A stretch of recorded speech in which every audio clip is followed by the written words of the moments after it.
Structures of the sheep brain from an inferior ventral view. So from an inferior ventral view, you can see the major parts of the brain. You can see the cerebrum.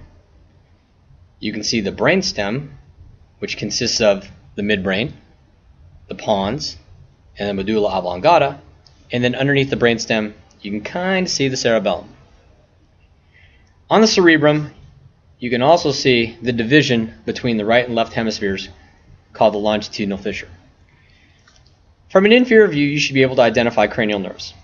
Unfortunately, most of the cranial nerves on this particular sheep brain were ripped off when they ripped off the dura mater or when they removed the dura mater. So I'm going to identify two of the most visible cranial nerves.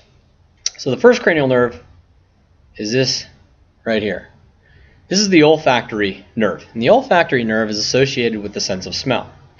Different parts of the olfactory nerve include the olfactory bulb, which is this large structure right here, and then behind the olfactory bulb you have the olfactory tract.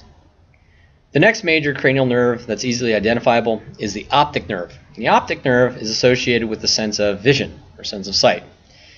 So the optic nerve actually got cut off. So the optic nerve would actually extend from this side to the eyeball. So imagine the eyes are up here at the top, and you would have nerves that run from the eye and then lead into this structure right here. And then the nerves would cross. All right. So this is the optic nerve. Where the optic nerves cross is the optic chiasm.